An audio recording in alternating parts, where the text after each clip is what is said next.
എനിക്ക് 2-3 ദിവസമായിട്ട് എന്തോ ഒരു വയ്യായിക. അപ്പം ഞങ്ങൾ പ്രതീക്ഷിക്കുന്നില്ല ഇങ്ങനെ ഒരു പ്രഗ്നൻസി ഉണ്ടാകുമെന്ന്. ഞങ്ങളങ്ങനെ പ്ലാനിങ്ങും അല്ലായിരുന്നു, അതിനൊരു സിംറ്റംസും ഇല്ലായിരുന്നു. അങ്ങനെ ഒരു ദിവസം ഡോക്ടർ പറഞ്ഞതനുസരിച്ച് ഞാനന്ന് രാവിലെ ഡ്യൂട്ടിക്ക് പോയി. അവിടുന്ന് ഞാൻ വീട്ടിൽ നിന്ന് കൊണ്ടുപോയ പപ്പായയാണ്. അത് ഞാൻ ഉച്ചയ്ക്ക് അവിടെ ഇരുന്ന് കഴിച്ചു കഴിഞ്ഞപ്പം ഒരു 2 മണിക്കൂർ കഴിഞ്ഞപ്പം എനിക്ക് ചെറുതായിട്ടൊരു വയറുവേദന തുടങ്ങി. അത് കഴിഞ്ഞപ്പം 5:30 എൻ്റെ ഡ്യൂട്ടി കഴിയും. 5:30 ഡ്യൂട്ടി കഴിഞ്ഞ് അവിടുത്തെ കമ്പനി ബസ്സിലാണ് എന്നെ വീട്ടിൽ കൊണ്ടുവിടുന്നത്.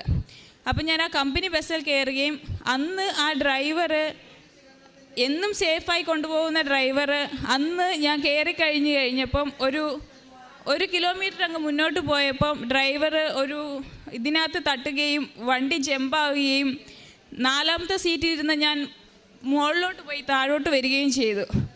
അന്നേരം എൻ്റെ അകത്തുനിന്ന് ഒരു ശബ്ദം ഞാൻ കേട്ടു, വയറിനകത്തുനിന്ന്.